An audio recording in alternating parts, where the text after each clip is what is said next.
जय हिंद, जय भारत। सभी देशवासियों को मेरा नमस्कार।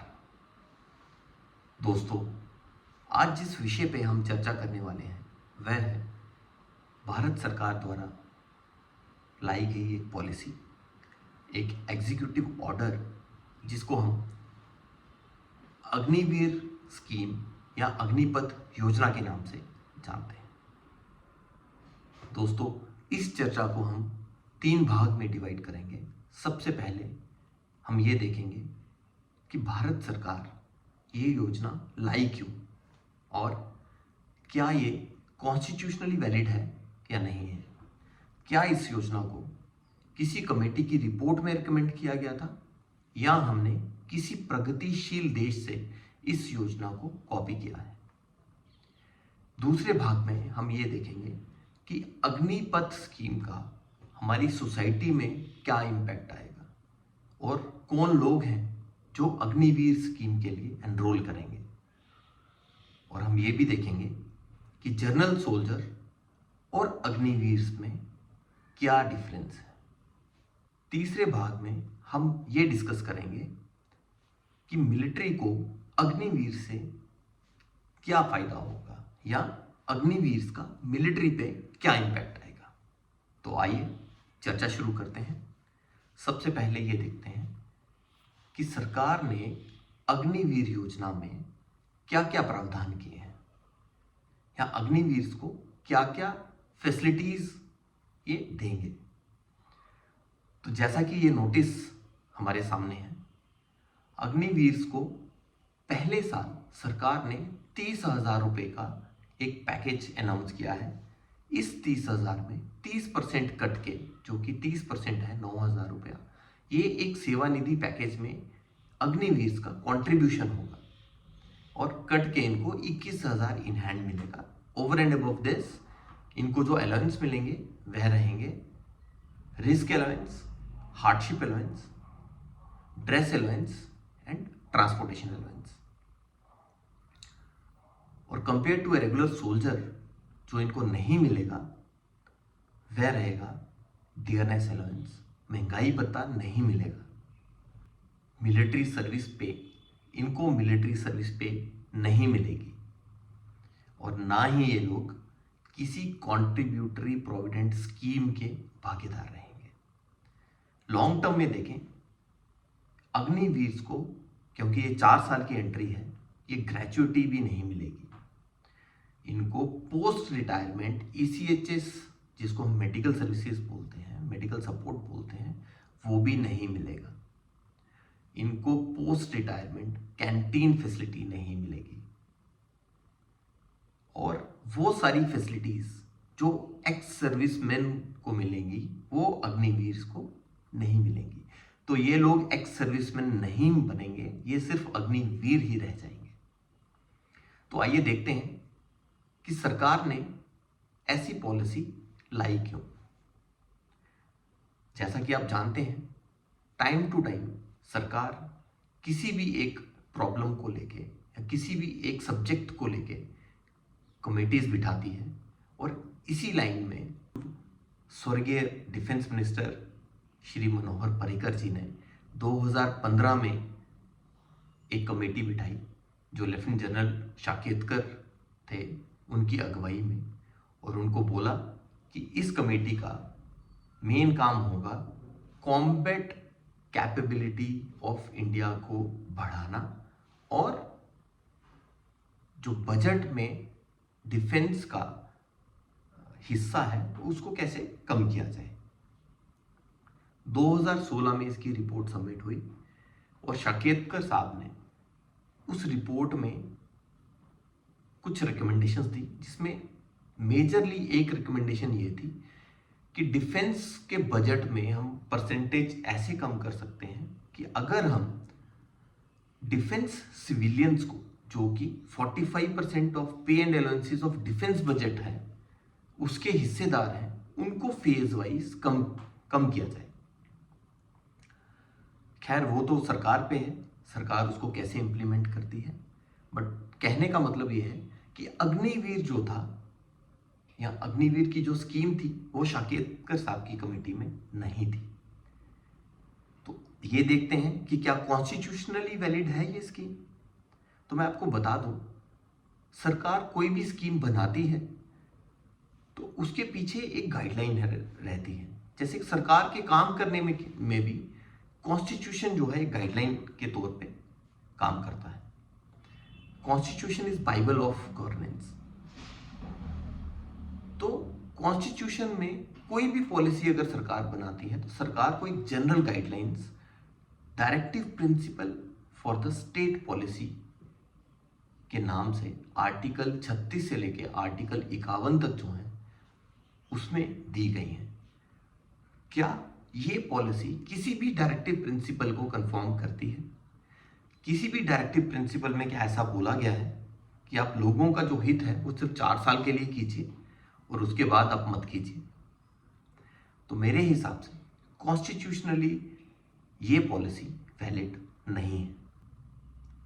तो आइए देखते हैं कि अग्निवीर स्कीम में बहुत सारी सरकार ने प्रावधान रखे हैं और कुछ कुछ कैटेगरीज भी बनाई हुई हैं। सिलेक्शन के लिए कुछ कैटेगरीज बनाई हैं। मैं ये पॉइंट आपको बड़े एक पर्पस से बता रहा हूँ।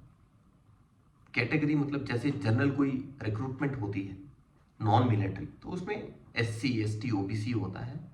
ऐसे ही मिलिट्री रिक्रूटमेंट में मिलिट्री ने कुछ कुछ कैटेगरीज बनाई हैं, जिसमें एक्स सर्विसमैन का कोई बच्चा है या वॉर विडो है, ऐसे ऐसे करके उनको कुछ कुछ नंबर एडिशनल दिए जाते हैं ताकि उनको हेल्प की जाए।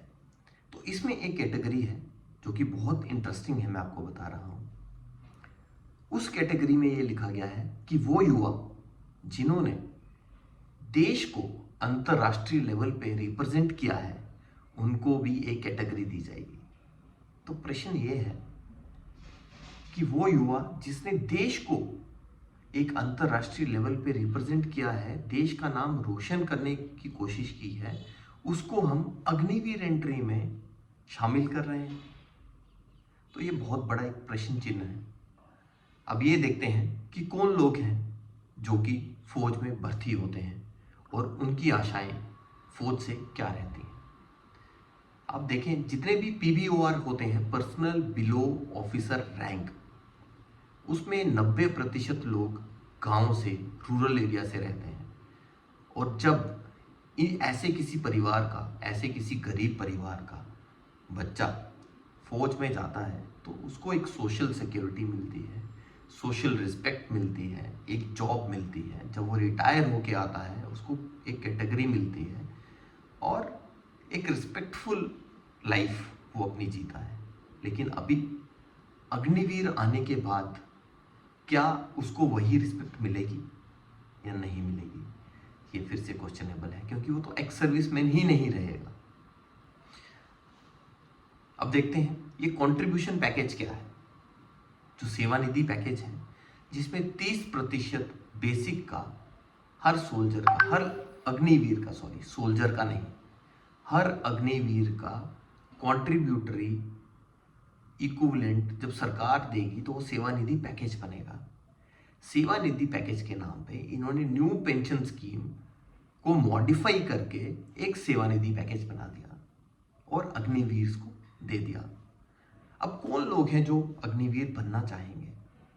हर एक पढ़ा लिखा युवक, क्योंकि नौकरियां तो है नहीं, तो हर एक पढ़ा लिखा युवक जो है वो उस लाइन में लग जाएगा जहां पे किसी भी तरह की कोई नौकरी सरकार दे रही है।